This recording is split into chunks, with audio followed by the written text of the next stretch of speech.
So one of the best things that Niantic has implemented in Pokemon Go over the past couple of years is adventure effect moves. These are moves on certain Pokemon that actually give you some sort of bonus effect whenever you were to use them, and I really do think they have been amazing for Pokemon Go players, but I will say there are certain ones that are a lot more useful compared to others. So in this video, I'm going to be going over every single one of the adventure effects that we currently have and are about to get, and then I will be ranking them in terms of usefulness.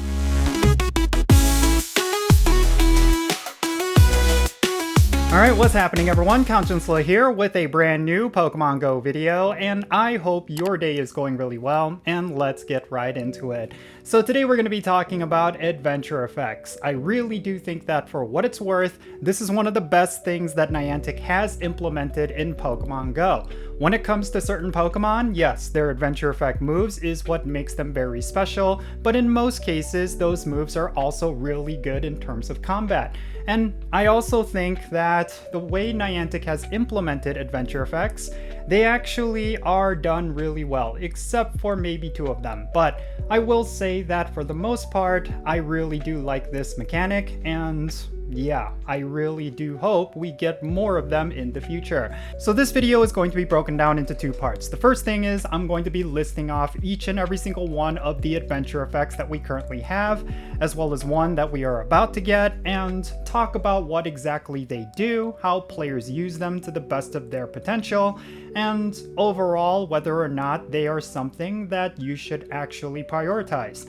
So let's start this off with Origin Form Dialga's Roar of Time. What this move does is that it increases the duration of your special items. I'm talking about incense, the daily adventure incense, star pieces, whether it be like lucky eggs, different things like that. It increases the duration of those items by 6 minutes every time you use it. I know when Adventure Effects originally came out, people thought it was too expensive because it costs 5,000 Stardust as well as a bunch of Dialga candy.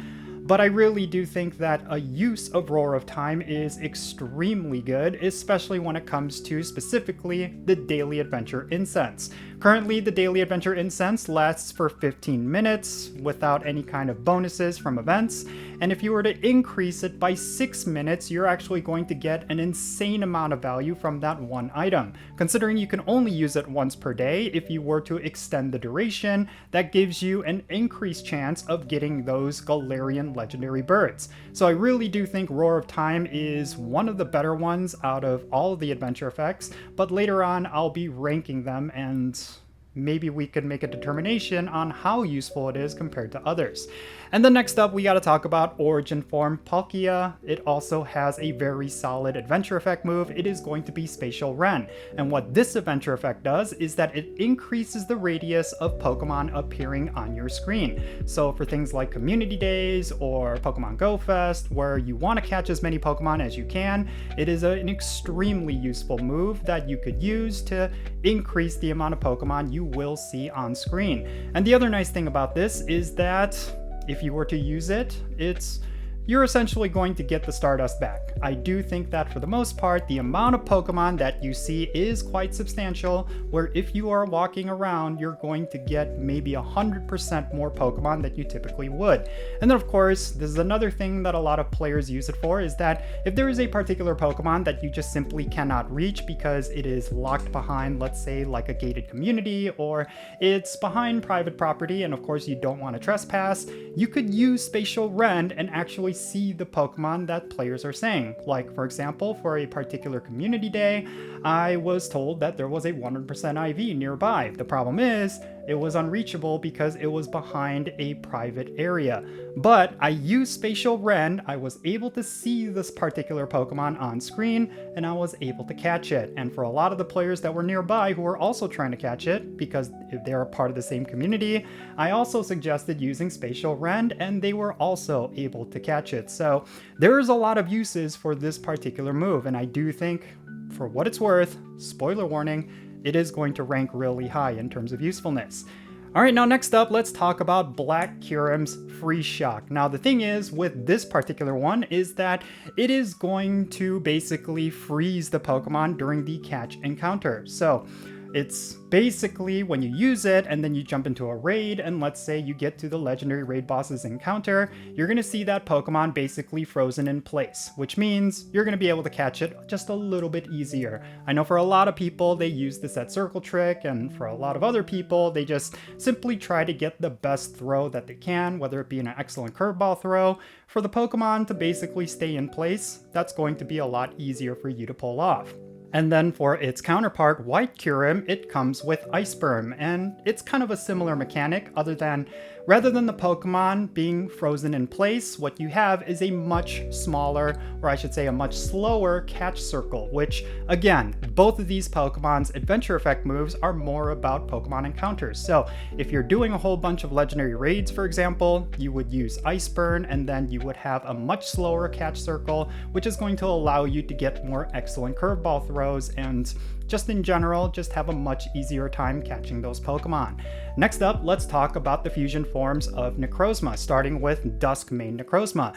Its adventure effect move is called Sun Steel Strike, and what this does is that it spawns daytime Pokemon, specifically Pokemon that typically spawn during the daytime, more around you. So it's kind of like a mini incense, but really what it does is that it just spawns more daytime Pokemon. And then on the flip side, we have Dawnwing's Necrozma. It does the same exact thing, but this time for nighttime Pokemon. So for 10 minutes, you're going to see a whole bunch of Pokemon that typically only spawn at night. I'm thinking like Ghastly, Zubat, Pokemon like that.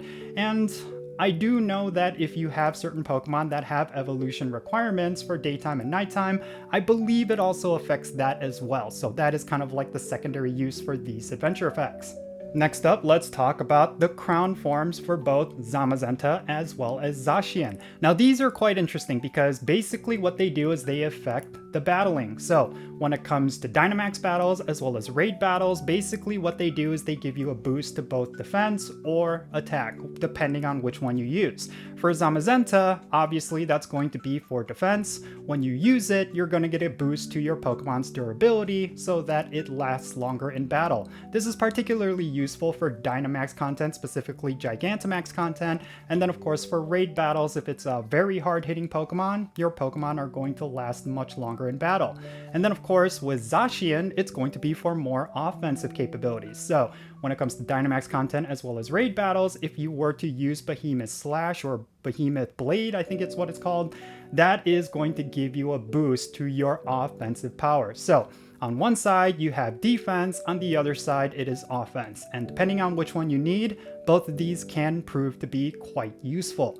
And then finally, we of course have Dynamax Cannon, which is the adventure effect move for Eternatus. This is a Pokemon that will be coming pretty soon with the Max Finale event. And with that event, you're also going to be able to get this adventure effect. Now, what this move does is actually very specific to specifically Dynamax battles. What it does is that it increases the rank of your max moves for all of your Dynamax Pokemon that you're using in that encounter, and this could prove to be extremely broken. If you were to use Dynamax Cannon before a Gigantamax battle, for example, you might be able to pull it off with way less trainers, because having an additional rank will give you quite a significant power boost. But of course, this is specifically for Dynamax battles. This adventure effect move does nothing for raid battles, gym battles, anything like that.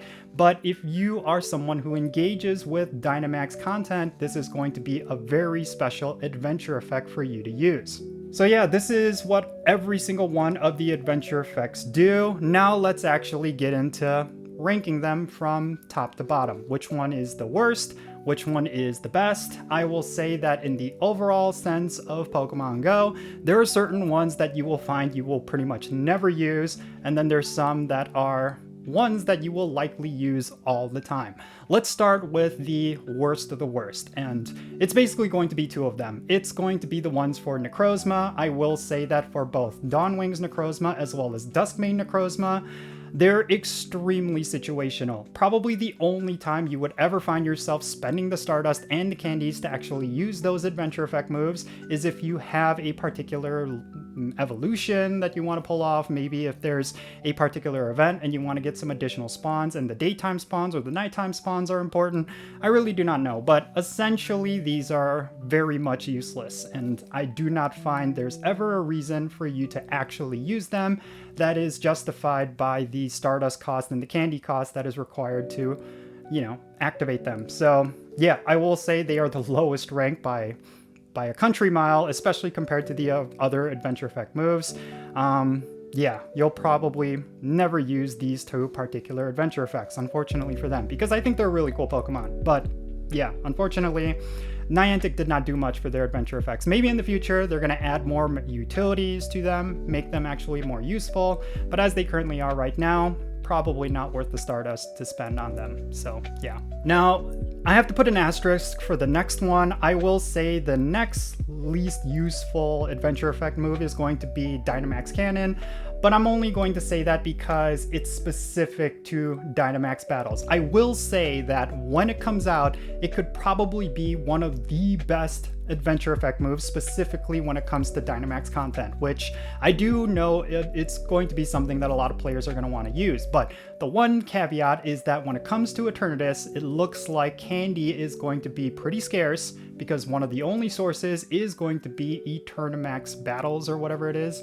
And I think because of that, it's not going to be an adventure effect that people are going to freely use. But I do predict that it is going to be extremely useful for, let's say, like a Gigantamax battle day. But outside of that, I don't think this is going to be an adventure effect move that's going to see any kind of daily use. It's going to be more for special cases. And then after that, I will say probably the next useful adventure effect, like next up in the rankings, would be Ice Burn. Now, between Ice Burn and Freeze Shock, I will say that Ice Burn is probably the second least useful. Having a slower catch circle doesn't really do much for you. I think at this point for a lot of players, they already have a grasp at catching Pokemon, especially legendary Pokemon, and I think a slower catch circle is not going to do much for actually catching more Pokemon. It is certainly going to be useful for certain players, maybe those who have a struggle with getting excellent throws and different things like that, but I will say that Ice Burn is probably not one you're going to want to use, especially because of the Stardust cost and the candy cost. Unless you're swimming in a whole bunch of Kyurem candies, I don't necessarily believe this one is actually worth it. But on the flip side, I will say that the next one on the rankings is going to be Freeze Shock. And I do think that Freeze Shock is actually useful because for a Pokemon to stand in place, yes, it's going to be hard to use the set circle trick because they're not going to do a lot of attack animations. But that's the whole point of doing the set circle trick, because you do not want to waste the ball because they do an attack animation mid-throw.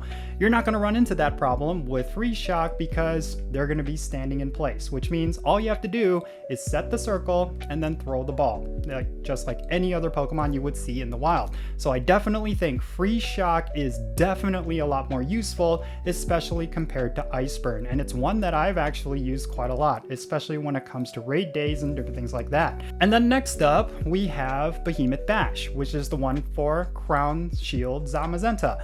I will say that it is incredibly useful, especially when it comes to Dynamax content. I find myself actually using this every now and then because having that little bit of extra defense actually allows your Pokemon to stay in battle much longer, especially when it comes down to doing raid battles with less trainers than you normally would bring. Like if I'm trioing a legendary raid boss or maybe even duoing a legendary raid boss, I find that having more defense is actually quite more useful than having more offense. And the reason for that is because of Mega Evolutions.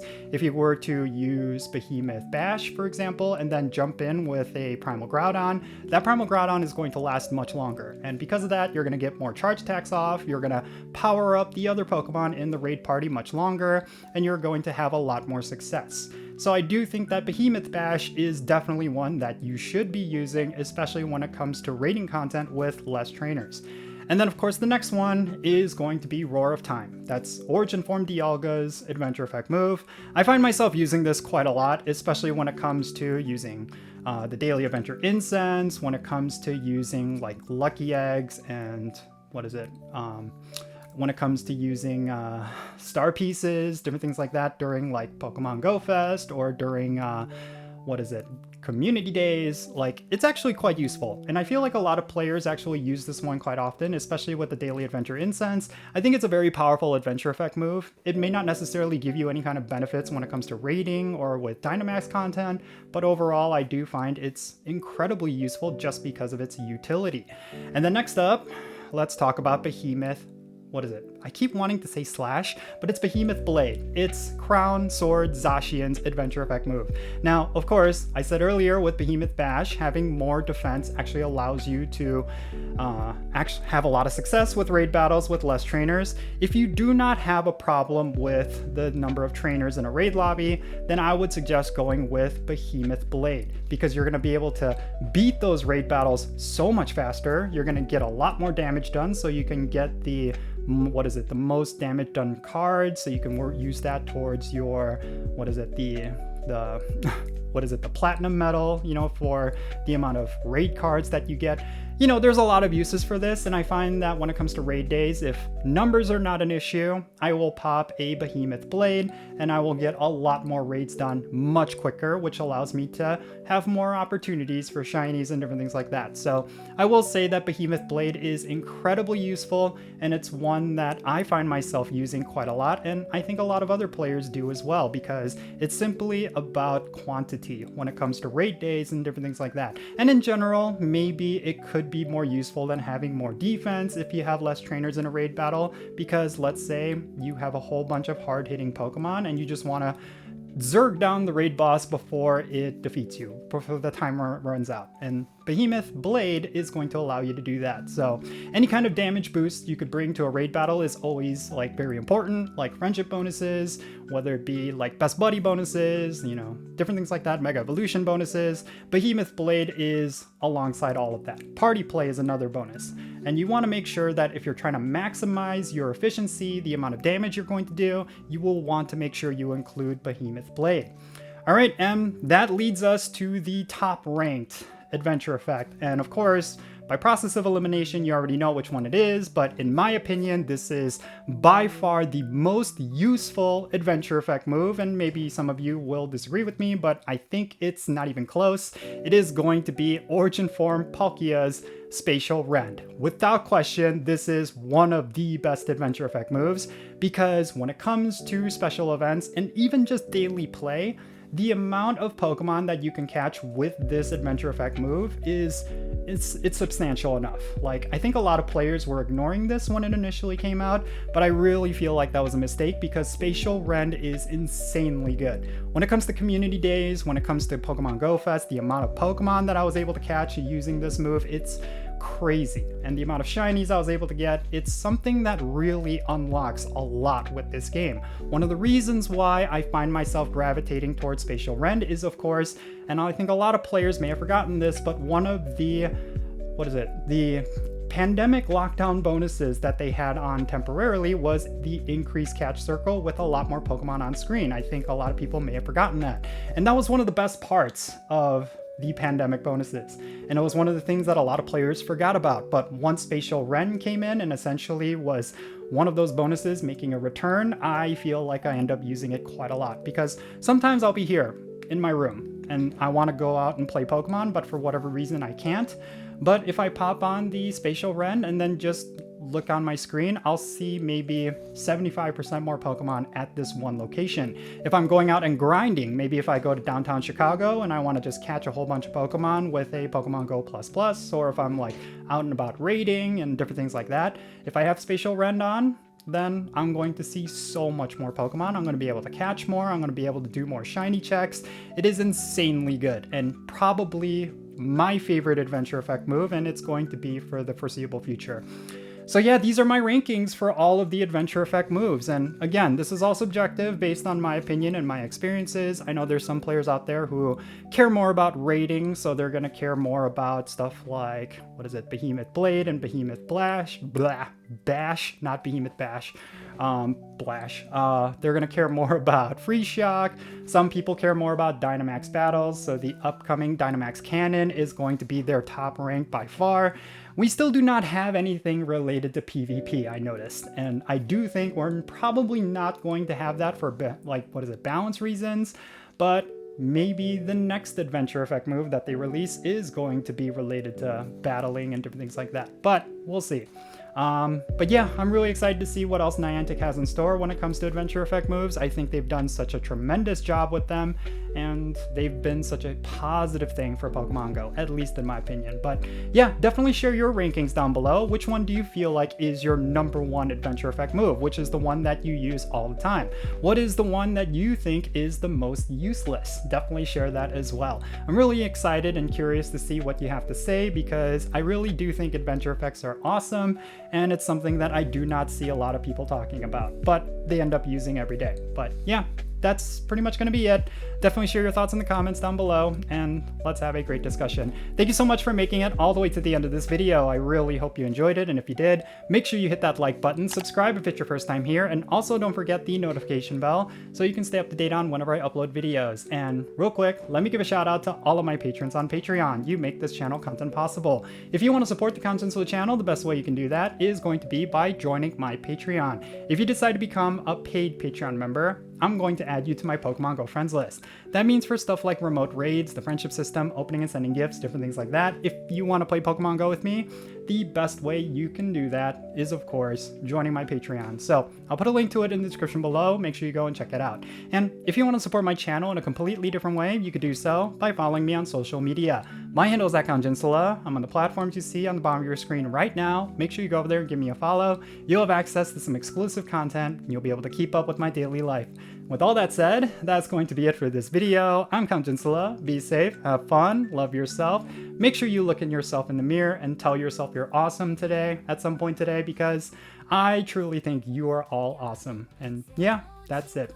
I'll catch you all later.